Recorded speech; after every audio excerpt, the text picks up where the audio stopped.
All right.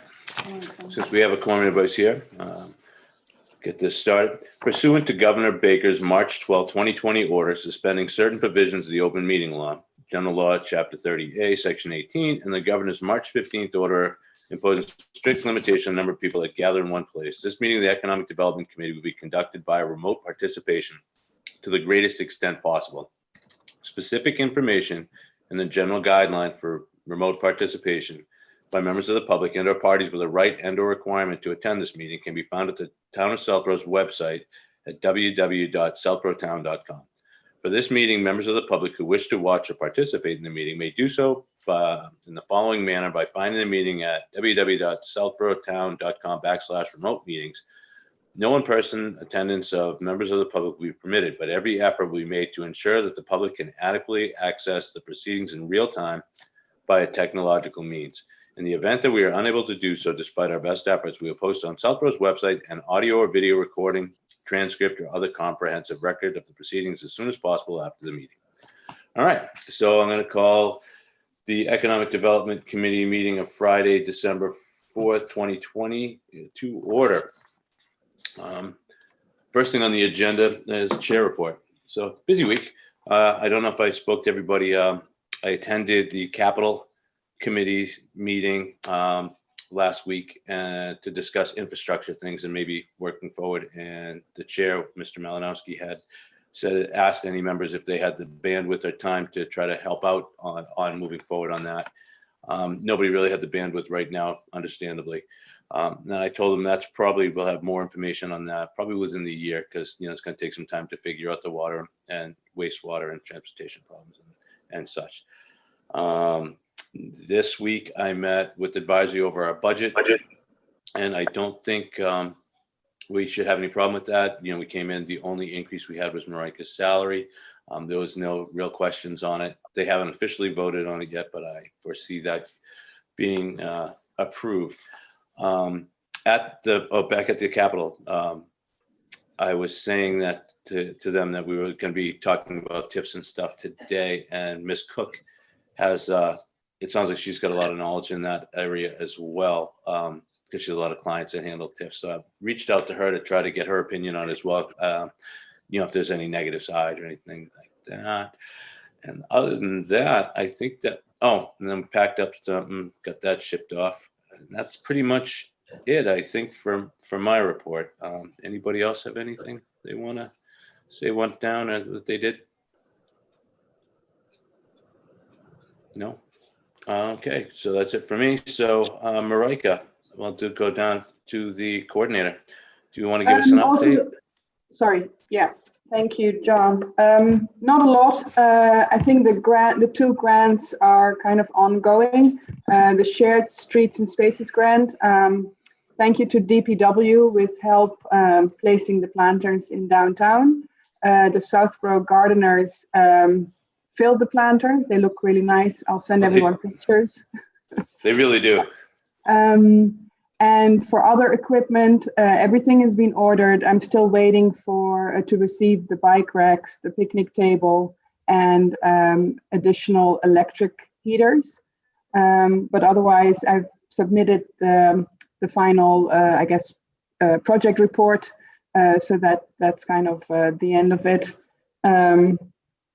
What else? The Micro Enterprise Grant program is still ongoing. So still trying to reach out to companies and to apply, because we have money in there which we should be spending if at all possible. But otherwise, we haven't had a meeting. So next Wednesday I'll have another meeting and another update about that. But that's about it. The next item is, I guess you all received my EDC newsletter with the EDC update and the article. So I would like to send that out on Monday. So if we can vote on approving that or changing whatever, editing it, then that would be great. Did everyone have a chance to take a look at that? I hope they did. It's actually great. I especially like the numbers part where it shows how much that parcel on Main Street what we get for taxes, what we could get for taxes for both ways. I think that really speaks volumes to that. So does anybody have any changes, questions, or comments on that? Do I have a sorry, go ahead, Chris. Oh, I just want to applaud what Marika is doing, because that information is going out to other committees and informing all departments and the community, and educating our public is critical in getting support inside and outside. So thank you, Marika. Marika also, I don't know if you saw Claire's thing, Marika also was one of the ones that did the planters downtown with the garden club, which looks amazing. I did get a picture of it with the all set up for the holidays. It looks beautiful. So Marika, thank you again. It looks awesome. My pleasure. So they asked me at the advisory, if we had money, what would be our hopes be? And I said to have a full-time employee. And she's like, would Marika want to go full-time? I said, well, she's already working full-time. I'd just like to see her get paid for it. So anyway, Marika, thank you again for all you do. I can't thank you enough, and let you know how appreciated you really are. So anyway, do I have a motion to accept the newsletter as written, or any changes? Sure. I Okay, so move. I moved by Chris. Do I have a second? Second. Seconded by Rob. All right, it's going to be a roll call vote. I'm just going to go in the order as I see it on my screen. Mr. Robbins? Yes. Ms. Conley? You're on mute. Yes. Ms. Conley? Yes. Mr. Moorhead? Yes. Mr. Anderson? Yes. And myself, yes. So passes unanimously. So that is it for that. Moving on then. Downtown Business Village District update, status and next steps. Julie, I will let you take away on that, and then Marika and Claire as well. But I'll Great, let you lead thank this one you. off, please. So last Tuesday, I think, we had a follow-up joint meeting with the Board of Selectmen, the Planning Board, and Judy Barrett, who's been our consultant. And it was really, really productive. I thought it went very well. Everybody seemed to be on the same page. So we had sort of gone through. So what we had done is that exercise that our committee had gone through back probably 3 or 4 weeks ago, where we had gone through line by line and submitted our comments. We had put out the opportunity to not only the Planning Board and the Board of Selectmen, but to other boards and committees and individuals too, to put in their comments. So all the comments were compiled, submitted to Judy. She revised, sent it back to us, and then we sort of took all of those comments, and anything that was sort of seemed to be a issue that was significant, or that came up on different occasions, or had comments that were contradictory to each other, and we compiled them in a list. I think we probably had about a dozen or so, real issues, maybe a little bit more. And we went through with the Planning Board, Board of Selectmen, and us, and we went through that whole list, and we had consensus on almost every issue.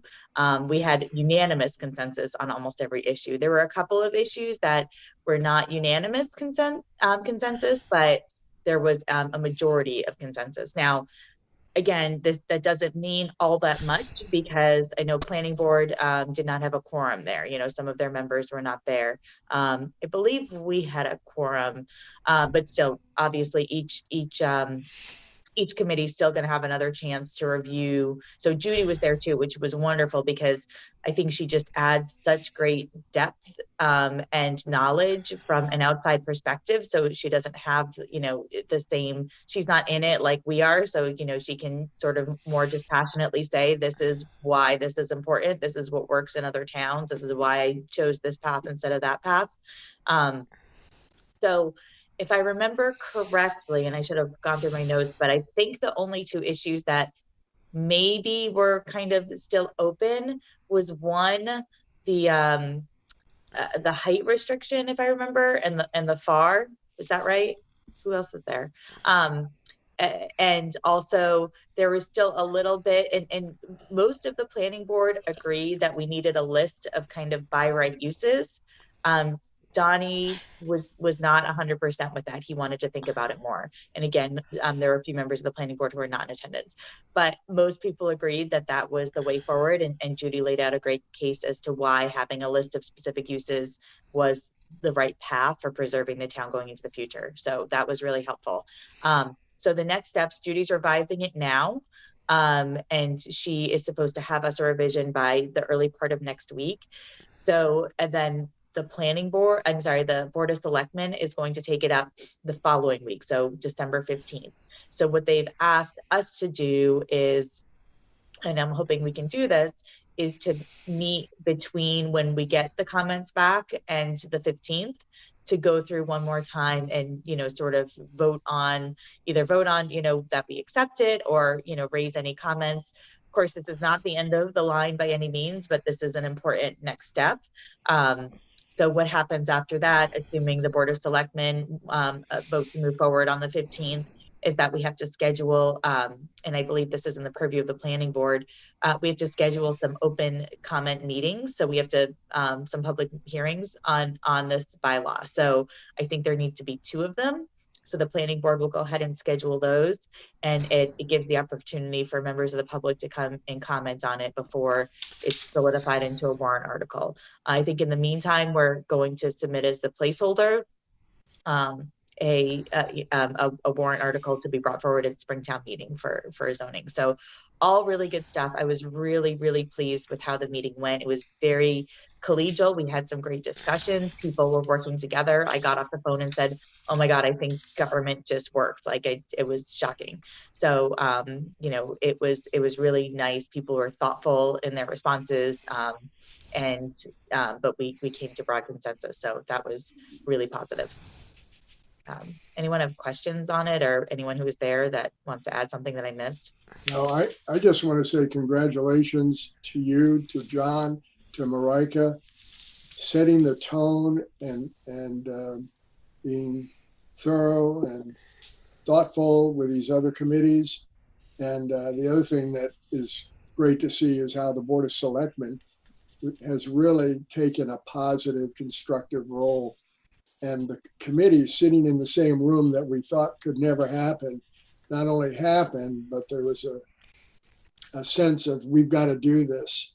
And I think Julie and John and Marika setting the tone and winning support on the sidelines, you hit the mark, and the board's behind you and what we're trying to do. It's a community effort, not an EDC effort per se. So bravo.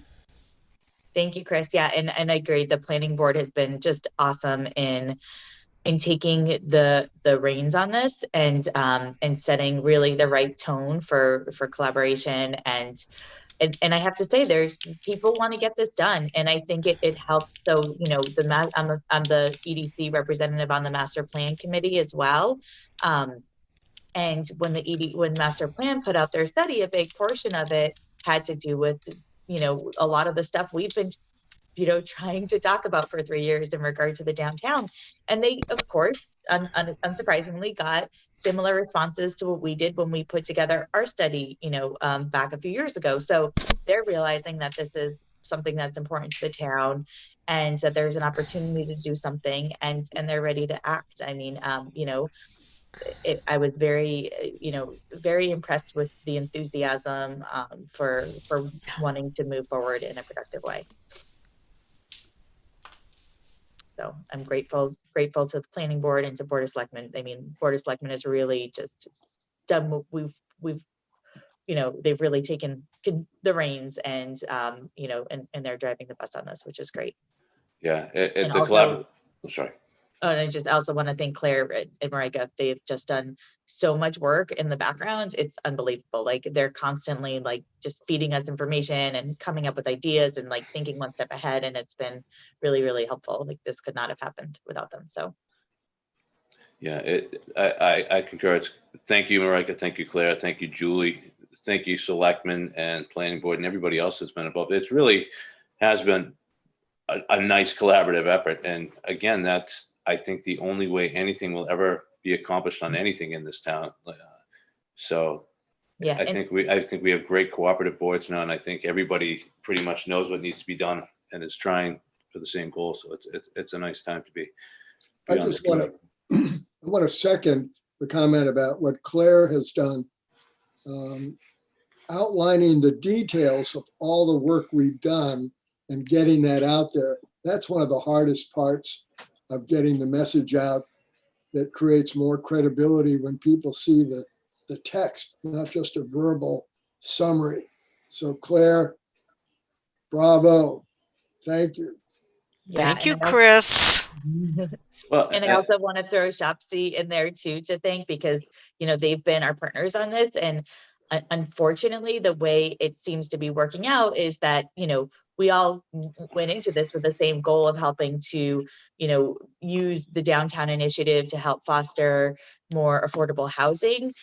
The way it's working out, it's going to be difficult to actually put a lot of units downtown, but they've been very gracious and still very supportive. So I want to make sure that going forward, we're continuing to support them. If we can't add significant or really meaningful additional housing for affordable housing to the downtown zoning bylaw, that we're working with them. And John, I know you're on both committees and you've been a great ambassador of this, but working with them collaboratively for other mixed use projects where where we can maybe make that more of a reality. Thank you. Thank you. Yeah, they're a great committee, very active, and they're trying to get a lot done. So be careful what you wish for. I might hit everybody up for help eventually. So, but thank you. And thank you to Shopsy. Thank you, everybody. Anything else on that? I don't think so. So yeah, I just, when we get to scheduling, if we can, hopefully we're going to have a revision from Judy on the early part of next week. So if we can schedule one more meeting for either Thursday or Friday of next week, or Monday, but Thursdays and Fridays seem to be days that work for a lot of us here, so that we can, contribute and have something to say at the Board of Selectmen meeting the following Tuesday, the 15th.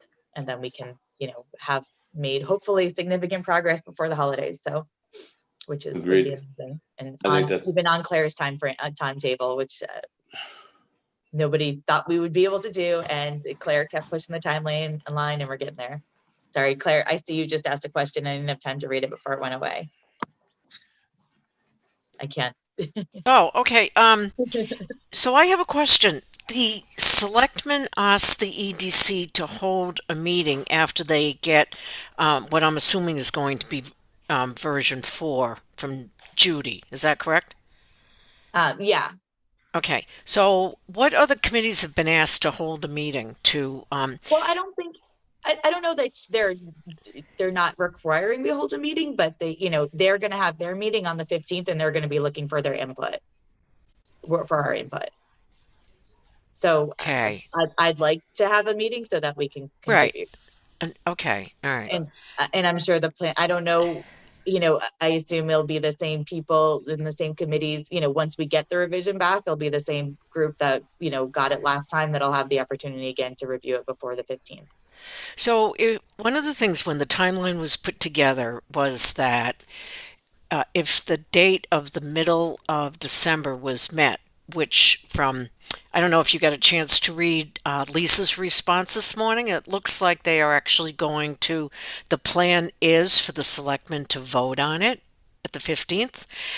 So that being said, that gives planning the month, 3 weeks or a month that they need prior to the public hearing, which their first, planning board's first meeting in January is January 11th. Okay. And so if the public hearing isn't held for January 11th, it would be then the January 25th. My question is, when is planning board actually going to take a discussion up at one of their meetings? And has that been talked about? Do we know? I do not know. I'm hopeful that, and do you know if they have any meetings scheduled Yeah, between now and the well, 15th? their planning board meetings are, they already had one this month, so they'll have one more. I did have, Probably the day before the Board of Selectmen yeah, meeting, if we're on 2 week schedules, it would, right? yeah, Because they do it's one this the week. Monday after next Monday. Yeah, So so it's the that's the Monday in day the middle of the before, month, like the that's the day 6th. before the Board of Selectmen There you meeting. go. Right. Yeah.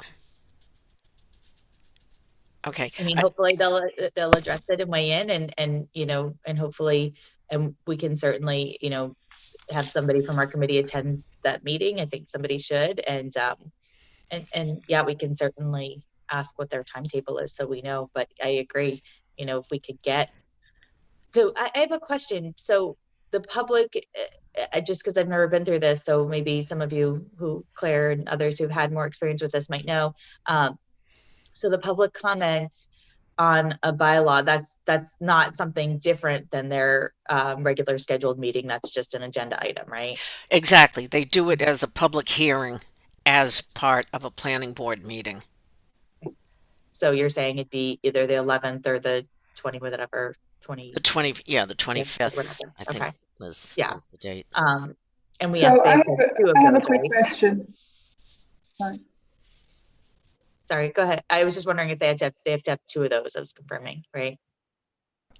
My only comment is, I don't know, and I think maybe we can get this clarified by, as you said, Julie, giving a few questions that they can take up at their discussion um, the week after next.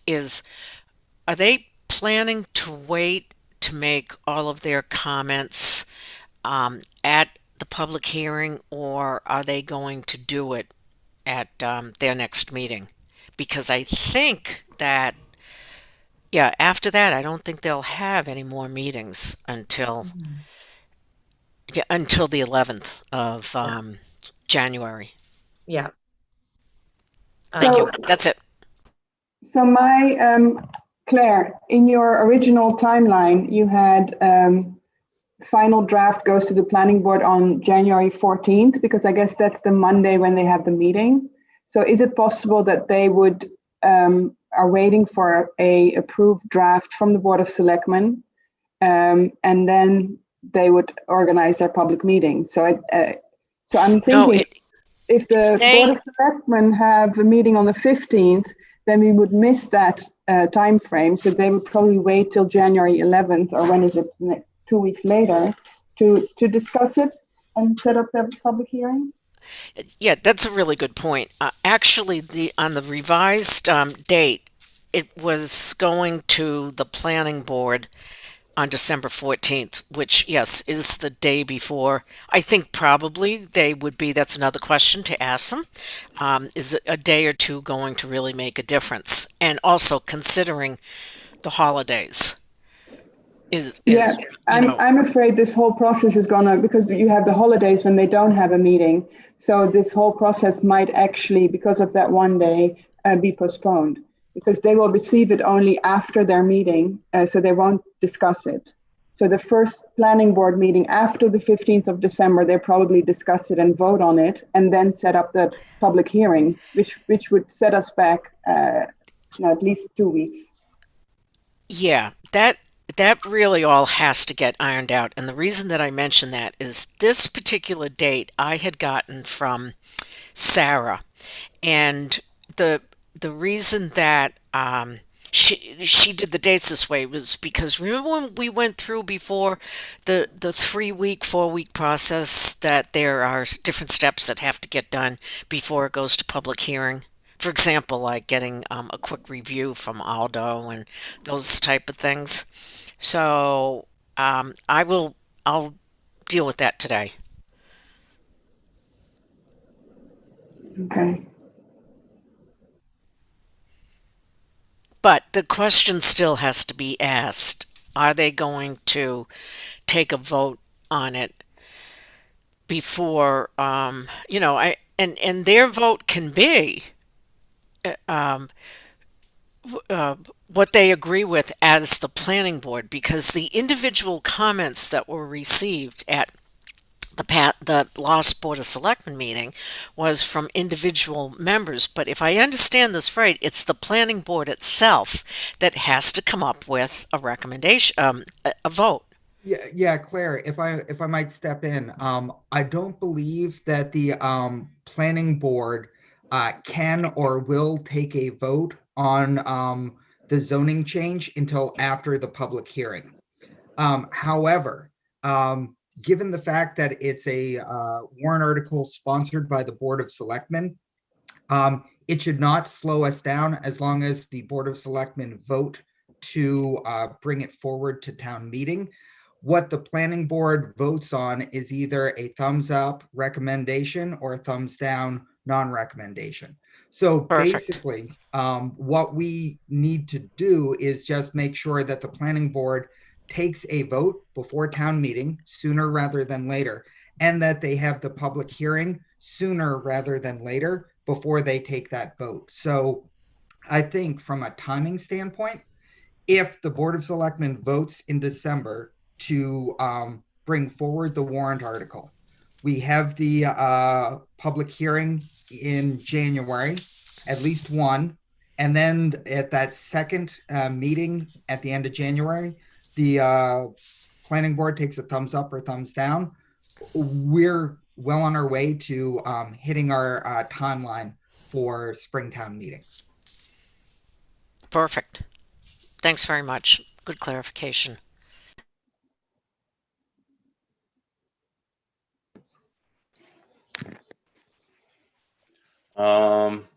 Anything else on the next steps or downtown business village? Marika, any members? Are we going to take a position on whether there should be tenants in the upstairs building?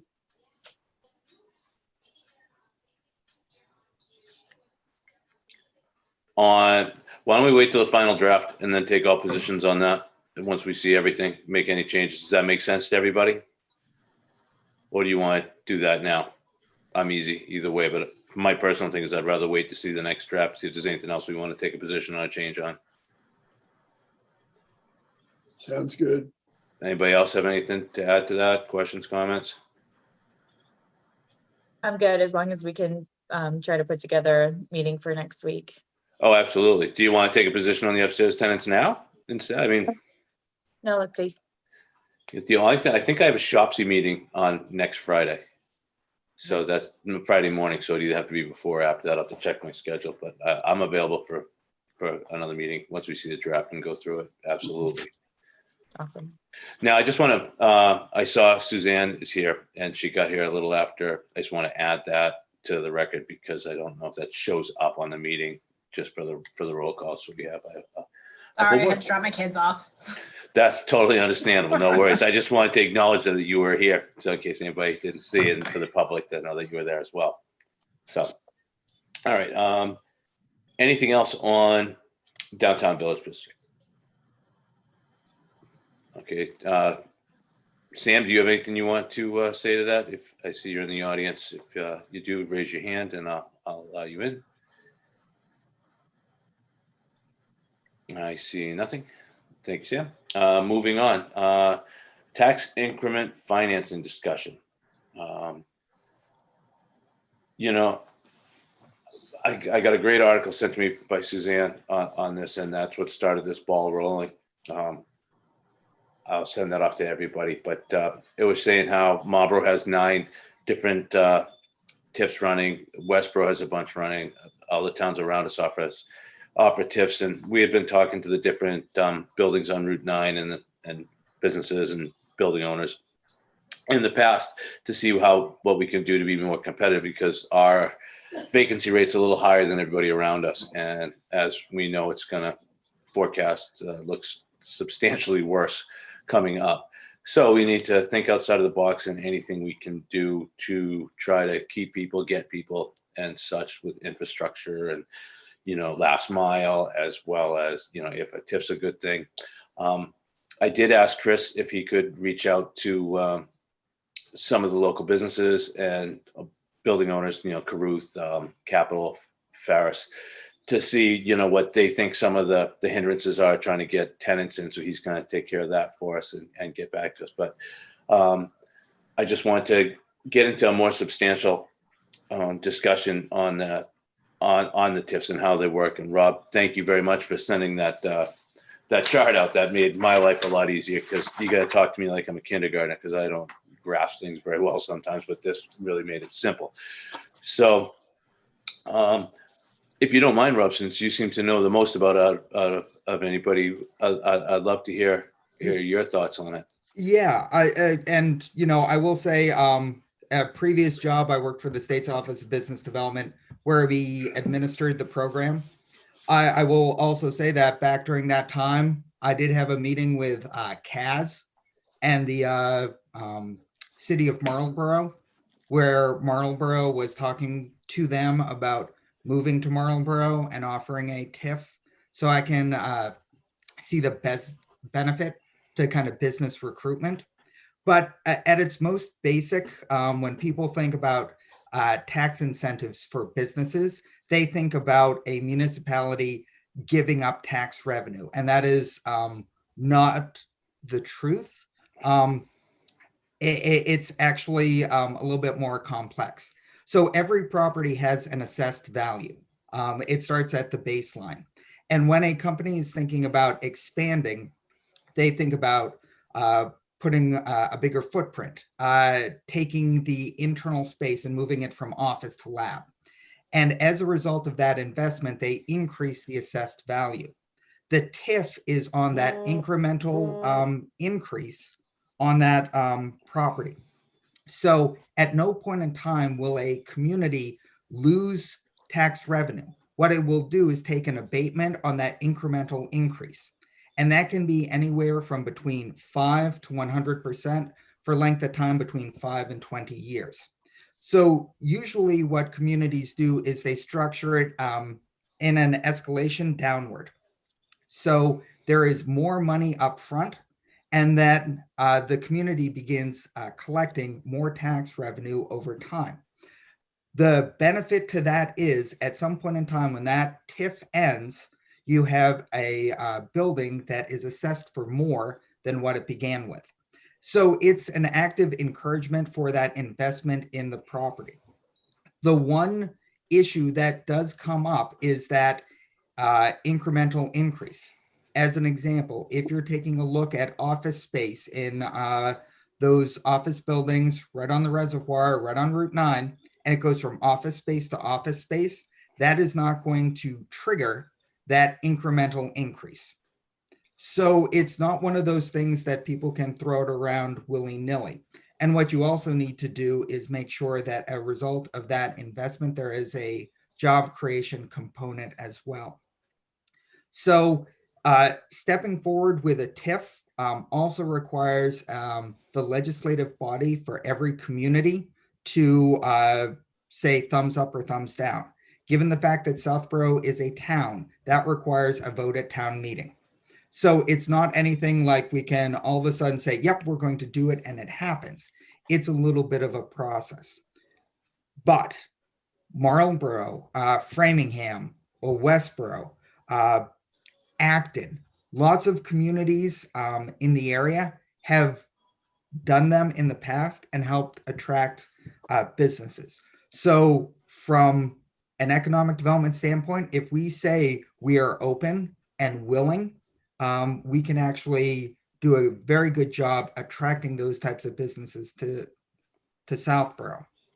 The other thing, and one thing we did in Billerica was, when I was there, was we identified a certain type of business that we wanted to attract. We wanted a restaurant. And we set up a policy for what's called a TIF only for restaurant construction. So that if, the other component about the state's tax incentive program is the local component and the state component. The local component is an abatement on the property taxes. From the state, it's an investment tax credit. For businesses like restaurants, there's no investment tax credit because you have to have over 50% of your sales out of state. doesn't work for a restaurant. But if a municipality has identified a certain type of business that it wants, it can step forward with what's called a TIF only. And so if one of the things that we want to encourage is a restaurant in the downtown, we can get the Board of Selectmen to buy into the TIF only component for a certain type of business in the downtown, if that's what we want to do. So there are lots of moving parts, but from my own personal opinion, having administered it and seeing the benefit of business attraction as well as business retention, I think we should definitely vote as a group that this is something that we should encourage the Board of Selectmen and the town to get more involved in. Absolutely. Well said, Rob. If I make some phone calls, I'm certainly would love to draw on your expertise to have those discussions. Most definitely. But the real thing that you and when you do make those phone calls, it has to be investment that changes the assessed value of the building, office space to lab space.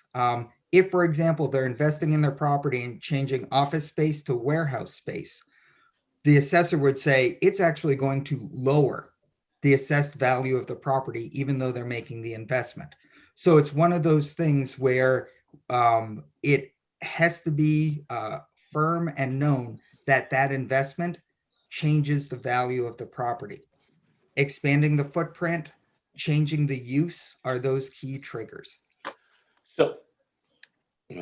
So question for you. So let's say the RX Advanced building that they just redid on Route 9. Now, would that have been changing it, or is that by renovating it? Does that, because that, I'm assuming that the changes they made an increase in value on something like that. Most definitely. And the assessor would be able to give you a pretty good sense of what that investment change was. It's never a dollar invested is a dollar in increased in assessed value. So they might have invested $3 or $4 million in the new windows, new HVAC, new offices.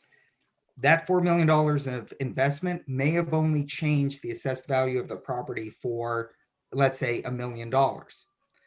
But $1 million is then taxed at the local tax rate, and you offer a 50% abatement. All of a sudden, that the less taxes that they're paying means that they can potentially offer a lower lease rate to tenants coming in. And so all of a sudden, that's how you become a little bit more competitive. So I'm assuming the TIF is only on the increase, the added value. Is that what you're saying? It goes on the added value. So it's never below the baseline. So that's why you don't lose any money. Exactly. Yeah. And then what are most towns, like how long is their TIF agreements? Like 5 to 15 years? Is that pretty much depending? It depends. When Acton got Insulet, they had a 20-year TIF, but Insulet purchased their building. They're there long-term.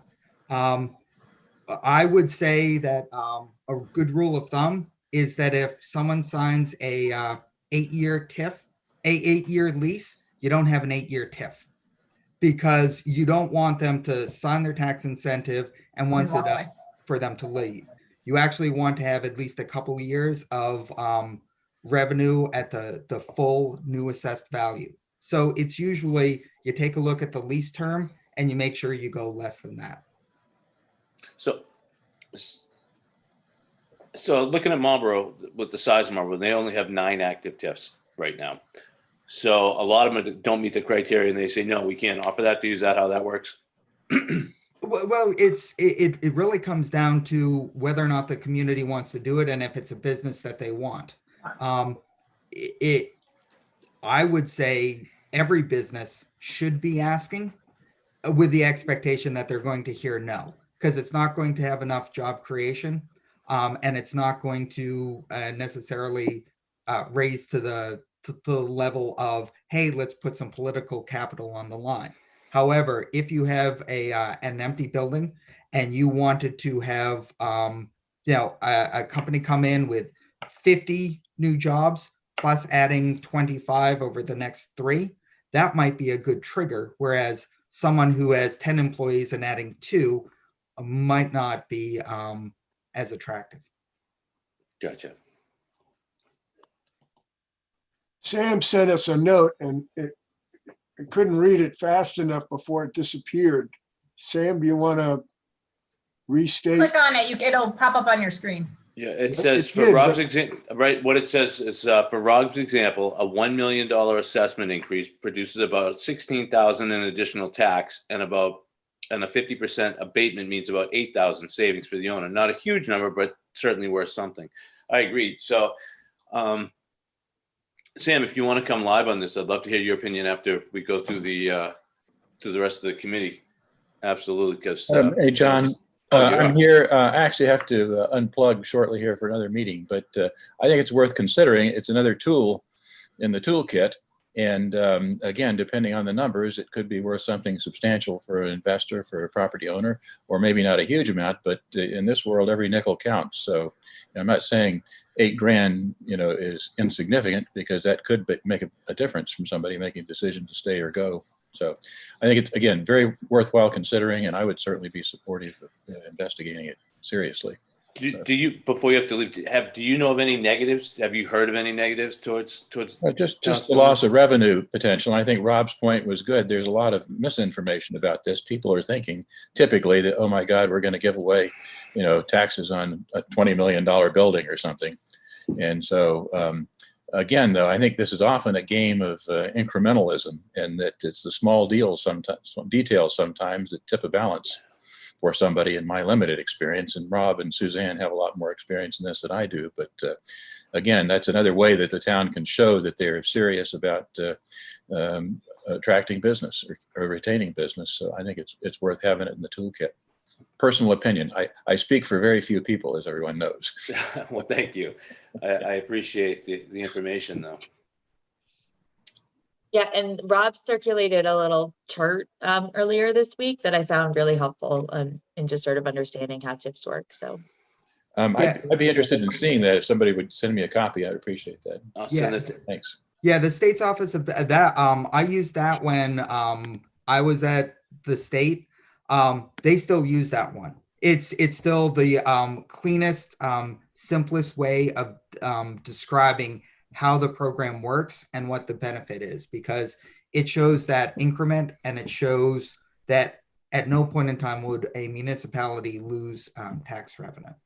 And again, I think if this goes farther down the road, which I hope it will, I think it would be very helpful to have a numerical example to show the point that, Rob, you made a few minutes ago, that over a longer period of time, the town actually winds up making money on it in many real world kind of situations. So that, letting it play out over 5 or 10 years or whatever, and saying we wind up ultimately with more money than we would have otherwise had, and certainly more if the business left town.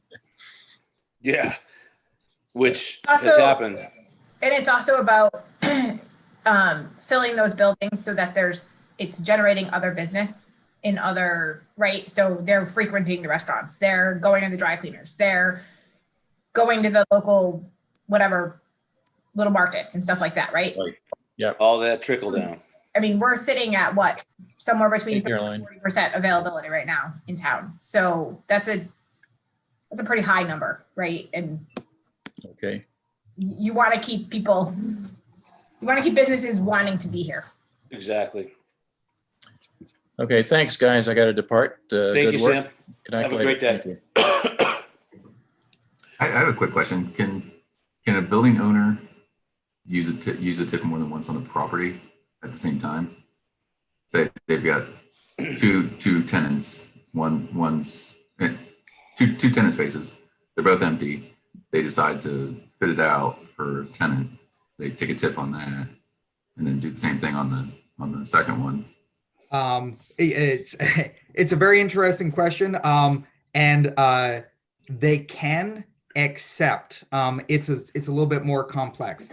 If you have the TIF in place on a tax parcel, you cannot actually have 2 TIFs, but you can amend the initial TIF.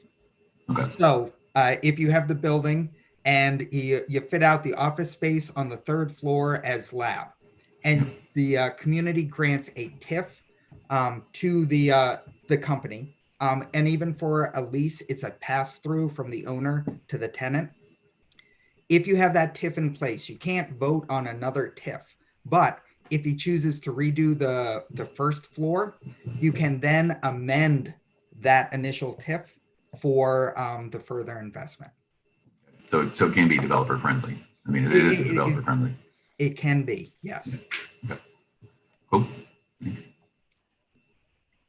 So can I, my question is, so if we decide we want to try to institute a TIF, what's the process? Do we go to before the Board of Selectmen and bring them like other towns' TIF agreements and say, is this is, you know, we think it's a good idea. You guys might want to look at this. Is it something we have to bring to legal? Is it a planning thing? Is it an assessor thing? So if it sounds like in my opinion, the committee thinks is a good idea, and you know, one member of the selectmen thought it was worth investigating. So if we want to bring this forward to them, how do we do that? So it's basically, it starts with the company. And the process is the company who is using the space would send what's called a letter of intent. I just mean to how do we bring this to the town to present to? Is it something that has to go through town meeting that we have to have a TIF in place? Is that the town administrator that does that? No. They changed the rules for Massachusetts many years ago that every community is considered an economic target area and can offer a TIF. You do not have to opt into a program. You don't have to do anything. It doesn't have to pass a town meeting to do that? Nope. What you need to do is it all starts with the company. The company has to express interest in the the EDIP program. That starts the ball rolling. And after that letter of intent, the town manager, the selectmen say, yep, we're interested in considering it. And then what happens is you negotiate that TIF. And there are lots of examples from the state. There's an application that the company has to go through. It has to be approved at the Economic Assistance Coordinating Council, EACC, after a town meeting vote. But from the community standpoint, we do not have to do anything in order to offer it. We could do it now. We could have done it 5 years ago. We could do it 5 years in the future. All we have to do is have a project. Okay, that's good to know. So how should we present this to the selectmen to even start considering these moving forward? How it's a good idea? Should we put together other towns' agreements? Like I think I sent Marty off after reading that article from Suzanne. I think I sent off Marlboro's and Westboro's. Westboro actually had a pretty decent little package, you know, so they can see that and then put it on their agenda for a future discussion. Because, like I said, next year I think we're really going to have to be cognitive of keeping our businesses going and figuring out what's wrong on Route 9 and what we can do. We have a lot of available space, like where the Andrea restaurant is all the way up to the Volvo dealership. I mean, that's all available. The Andrea, you know, I don't see that as a viable sweat equity building anymore after looking in the windows and seeing that. So, you know, that might be something that might be able to be built or done on Route 9. You know, I just think that we have a lot of space that could be utilized that isn't, and we should be able to have this tool, as Sam said.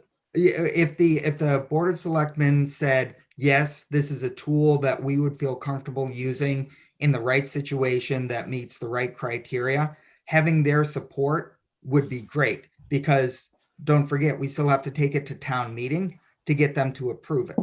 And it all comes back to the story. Each company's TIF is what goes to town meeting for approval, exactly. Correct? No. So we would need as much support. And it all comes back to the story. If you can say that we're going to have greater tax revenue as a result of the investment, and we're going to have jobs created, that is the PR that you need to definitely get above the majority, which is all that's needed at town meeting. So if we can go out and we can say, hey, listen, you're interested in purchasing, you know, the old car dealership. And I'm going to change that building and I'm going to make it from a car dealership, which is basically open space, to office. That would probably, and I'm not an assessor, but that would probably switch the assessed value. If you can say that as a result of that investment, we are now going to collect more tax revenue, we're going to offer a TIF to the tenant that is going to be in there, that's a great selling tool to get people interested. So let's say that went from a car dealership to a medical specialty unit, that has MRIs, things like that. That would increase the value, and I'm assuming a lot because it's pretty expensive equipment. And that would be, so a TIF would be beneficial for someplace like that. Yes. Not that I'm just guessing what's out there, but okay. And I think at this point, getting the support of the Board of Selectmen would allow a building owner to, try to attract tenants and say, the town is supportive of this, right? Like, there's no guarantees, but they can at least feel like they have something in their pocket to say, we have the support of the town, that we're not going into this blindly, right? Yeah. Now, this sounds like it sounds like it's not as big an undertaking as I initially thought it was. But is this something where the selectmen are so busy right now with the downtown and all that? Is this something we should put to them, after a couple of the hearings have been done for planning early next year? But I think it's definitely something we could give a great presentation on. That really wouldn't take all that much time to show the pros and cons of it. It sounds kind of like a no-brainer. It sounds like no risk from Rob's handout. Am I correct in that, Rob, that it's really not that big of a risk? Right. And the one thing is, there are always the protections built in place. A town can decertify the TIF if it does not meet all of the requirements laid out in the TIF agreement. If they say we're going to create 10 jobs in addition to the 60 jobs that we're bringing in, and all of a sudden they have a layoff and it goes from 60 jobs to 50, the town can decertify the TIF. So there's that way to say, hey, listen, you didn't step up to your end of the bargain. We're going to remove it. Now, the climate that we have existing buildings already. We don't really have an infrastructure to build new buildings. We right now along Route 9. I don't believe, maybe we do, maybe we don't. I'm not gonna say we don't, but I know we have challenges. How's that? So with the landscape that we have now with these empty buildings or underutilized buildings, could TIFs be used on that instead, not just new construction, to refurbish and reuse and repurpose and things like that? Yes, and this is one of the things where if we get to that point in time, we'd bring in the local regional director from the state's Office of Business Development. Yeah. But there's also a abandoned building tax credit that can actually be useful as well. So if a building has been unoccupied, or at least 75% unoccupied for 2 or more years, there's actually a tax credit, a one-time tax credit for the investment that a property owner uses. So that, in addition to the TIF, can be very attractive for the demo well, it can't be demo rebuild. It can just be for the existing building. But if you wanted to expand that existing building, you could get the abandoned building tax credit plus the TIF, and all of a sudden you stack those and it can be very attractive. So like the CAS building, I don't know if anybody's been by there lately. The garage looks a little decrepit. The parking area, which is a raised garage with a bridgeway. Now, if somebody bought that and had to probably, let's just say they had to put a couple million in just to bring it up to where it was, will that affect the assessment value? Does I guess being in disarray or needing repairs, does that affect the assessment value of that building? Like if they just came in and redid the garage, redid everything, will that affect and then kept it as is, or Well, that's where the town's assessor would really want to come in, because I wouldn't be surprised if the owner of that property didn't send a letter to the assessor saying, lower my assessment, ask for an abatement. And the thing is, based upon the market and based upon the location, it wouldn't surprise me if it has reduced in value as a result of those abatement requests over time. And what you really want to do is get people up to where it was and beyond. The assessor would be an integral person to have as part of that conversation. I was And just in gonna, fact, probably we'd want to have a conversation with that person before we even took anything to the Board of Selectmen. I'm gonna see if, I just wrote that on my notes. I'm gonna see if we can get the assessor to maybe come to our next meeting for a few minutes, if he's available to get his opinion on it and see, but absolutely. This, to me, this is sounded more and more like a no-brainer by the second, so. I think it's all in the PR and all in the advertising of it, right? Yep. That's where it's going to make. Yeah, I think it's That's the all sell. in educating people that it's really no risk, all reward.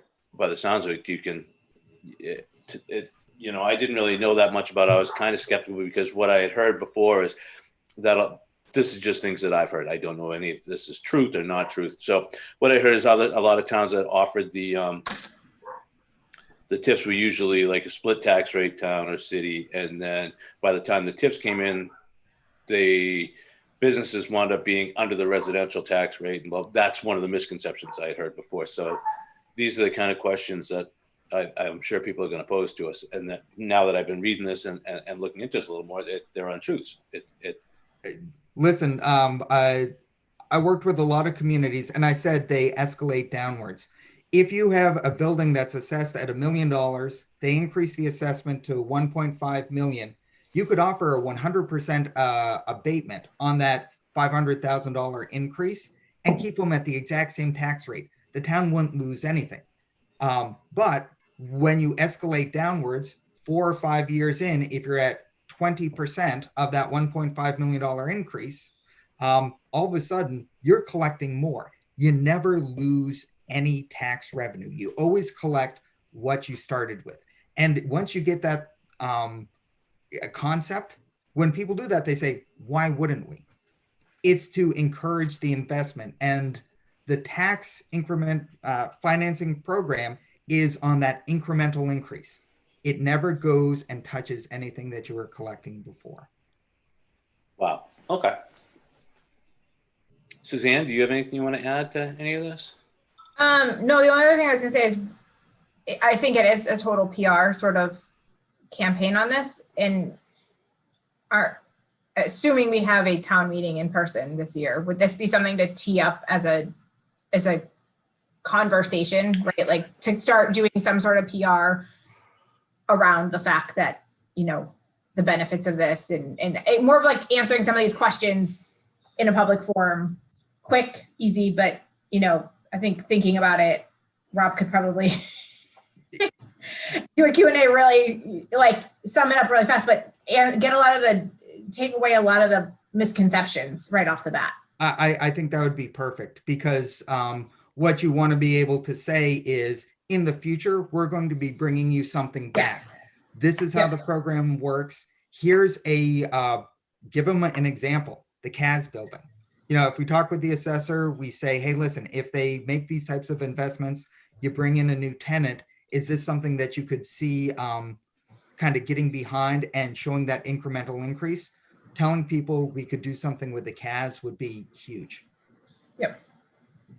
Yeah, Yeah, absolutely. I don't think we'll be in a position in the spring to say, hey, we're ready to bring you a TIF, right? Like there's not enough activity going on right now. Like nobody's making decisions in the next few months. So Yeah. I think we use this as setting the stage for, coming out of sort of this cycle a little bit. Yeah. And as Mike said, from a PR standpoint, when the pandemic is over and people all of a sudden take a look at their balance sheets and think about changing where they go. If they say, we don't want to be in Boston because the MBTA is kicking service to the curb, and lots of people want to be closer to home in case, for example, there's another surge in the future, they might turn their eyes towards the suburbs. If we can, in the springtime, say, we've got this new tool in our toolbox, and town meeting knows about it, and the Board of Selectmen are on board, we can then position ourselves for that conversation where maybe they skip over Southborough and talk to Westborough and Marlborough because they've done them in the past. So I think And that's happened. We've lost businesses because of that. Marlborough did offer Kaz a TIF, right? Yes. I believe so, yeah. And then Westboro offered Olympus a TIF. Yep. And others as well. That Yeah. just don't make sense to me. But yeah, so okay. So my next action item is I'm going to try to reach out to Paul Sabelli and see if he can attend our next meeting, just to give his opinion on it real quick if he's available. And then I think, once we get his opinion on, we get a little bit more, maybe we can give a presentation on it to the selectmen, and probably, what do you think, like February? We might be ready, and that should be after enough of, we should be pretty well squared away on the downtown village that we could put something quick together. It doesn't sound like that hard of a sell to me. Maybe a 5 or 10 minute conversation with them, and then the questions. Maybe we can even I'll reach out to Marty and let him know where we are on that. So, but I think this is a good start. Thank you. Yeah, I'd be glad to work with you, Rob and Suzanne, and set up maybe a couple of meetings with people like Bill DiPietri to get a weather check on where he is and what opportunities they think might have a fit for this TIF offer. Is that a good idea? Well, any meeting with a business or a developer is good. I thought Bill did more residential as opposed to commercial. No, he No, he owns does a lot everything of on Route commercial. 9. He has 10 buildings on Route 9. Yeah. And then I believe he owns Town Center, the shopping mall. He Yes, he owns does. the building No, across the he does. street from it. He owns the solar farm on the other side. Bill DiPietri has a lot of development in town. Yeah. He's a big, big player. Yeah. The Baltus family owns Town Center, as I understand it, and Bill DiPietri manages the Which is it. property. Okay. But I think it's the owner, and also, I think it's starting with the owners too, but also somewhat the brokerage community too, which I need to be careful of, but, making people aware that we're open to do business, Gotcha. right? Like it's an option. It's interesting. The The option woman out who- there is we're not open to do business. So Yeah, well, it's interesting because when the new mayor a couple of years ago got elected, the major campaign issue was, we are open for business. That was her number one campaign, and it sets a tone inside and outside the town or city organization. but most of these owners are working with brokers on specific buildings. So it's a mix. Some of them are repping themselves and some are not. So I think it's a mix of, hitting both sides. So hopefully when the world opens up again, we can have another broker's breakfast like we used to, and have more people in that are actual brokers and not town employees, and hopefully be able to let them know what we're doing and working on that. Yeah, I think the TIF, if we move forward with that, would be a great opportunity for our brokers breakfast.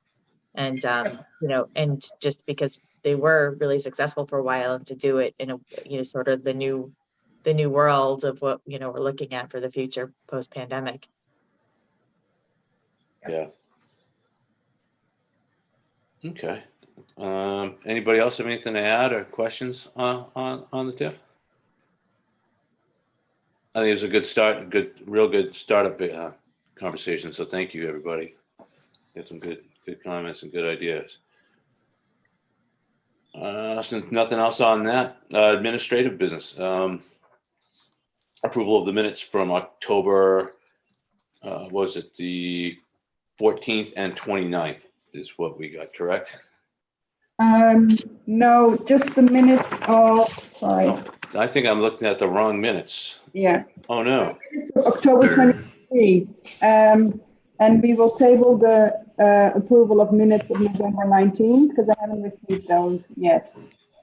Okay, I'm still working on that. I looked at the wrong minutes, and I think those are the ones I had them correct before, which is adding last names. Of course, that's why I thought, oh, they did it again. So, do I have a motion to accept the minutes as written? I so move. Do I have a second? Second. Any discussion? I have to read it, to be honest. Marika, what day did you send those out on? Because I totally read the wrong minutes again. I send them out together with the agenda and the update. Yeah, that's what I thought I looked at. Yeah, that's what I downloaded, I thought, and let me make sure I got the right dates on these. I might be reading it completely.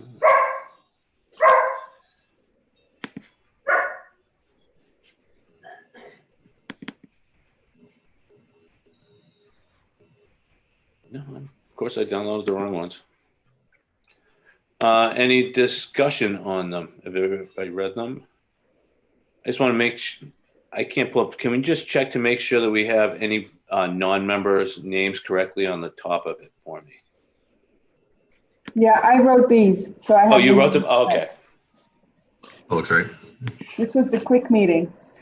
Okay, got it. I did see those, and I did read them the other day. Hang on. All right, so we have a motion and a second to accept as written. There. No discussion, so I'll do a roll call vote as I see it. Mr. Robbins. All set. Ms. Conley. Yes. Mr. Moorhead.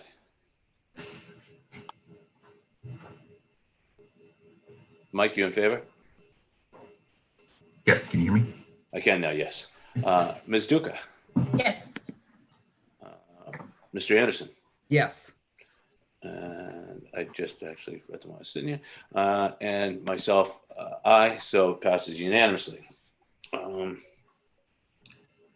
Any unfinished business that we need to discuss?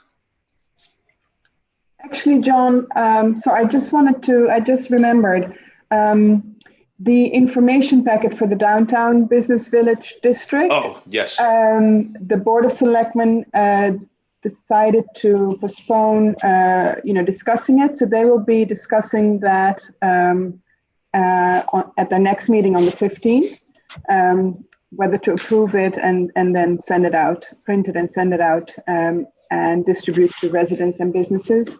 So, but in the meantime, I do get residents asking me like what's happening and is there anything going on.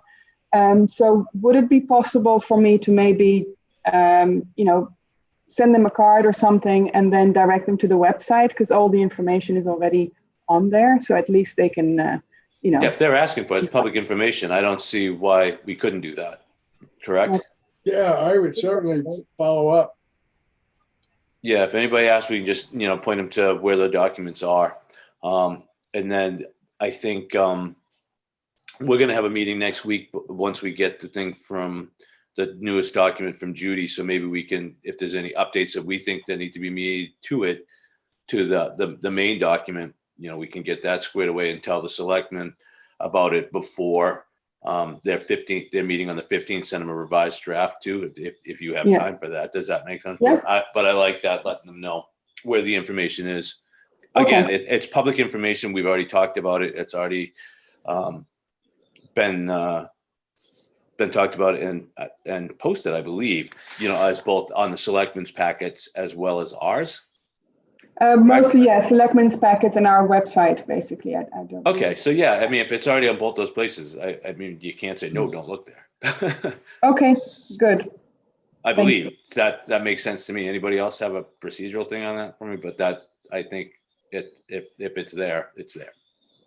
So, but let them know that it's, I mean, anybody that asks, let them know that those were working documents. Is that what you say? Is that it's a working document or a draft? Them, but of course, they're all draft working documents. I just want them to be involved and have an understanding what's happening. They know this is not the final document.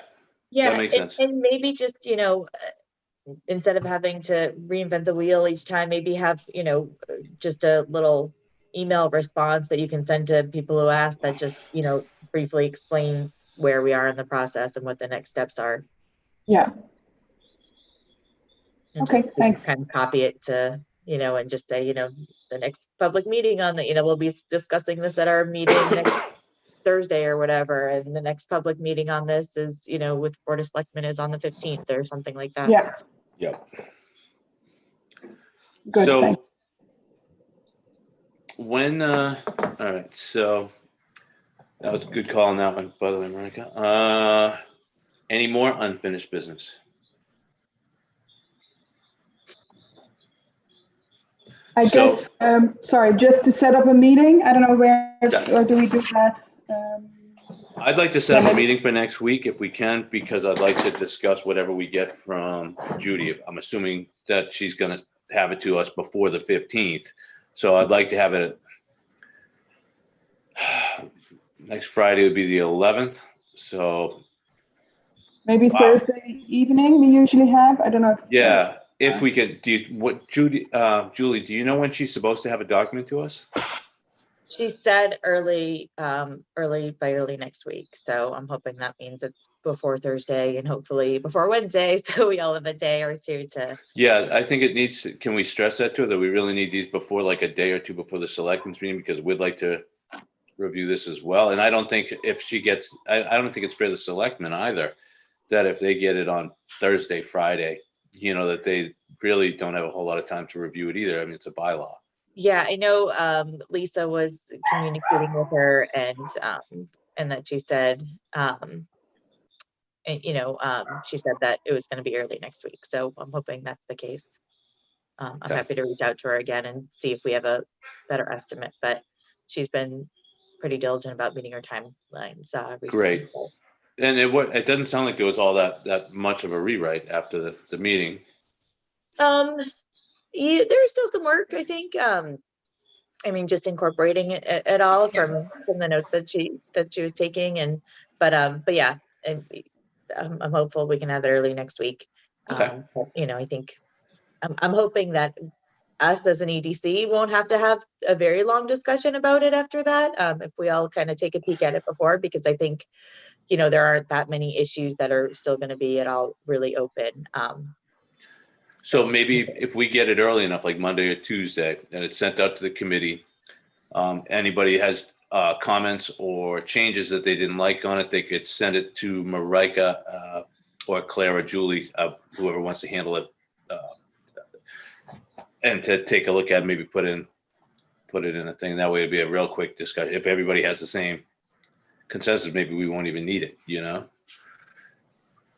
That would be lovely. It would be, but doubtful. Happy to not meet. Yeah, I think it'll be, like you said, it'll be a quick one. Today, I'm sorry I went long, but I'm really glad we talked about the TIF today. So thank everybody for that. So we'll try for next Thursday, see if there's anything available, which will be, what's the date on Thursday? Could anybody make that, or at least a quorum? I'm good. Yeah, a little bit later is easier. What time for you on, what time later works best for you? 7:30. That's good for me too.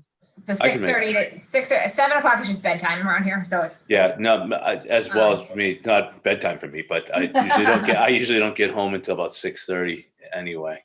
So if it's going to be quick, 7:30 would be ideal. I think it should be quick, no more than a half an hour. It sounds great. So why don't we, okay, so let's do Thursday, the 10th. 10th at 7:30, if it's available. Wonderful. And again, I don't think it'll be a long one.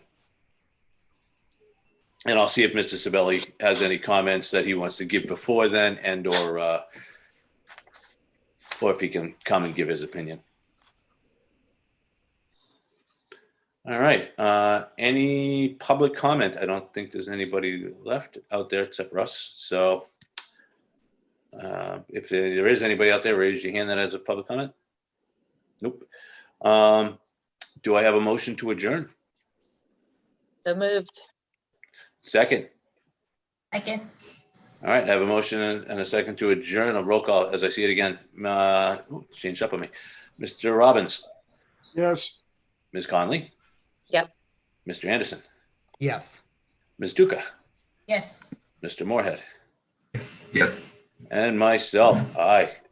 Carries unanimously. Thank you, everybody. Good meeting, and I really appreciate everything. Okay. Have a wonderful day.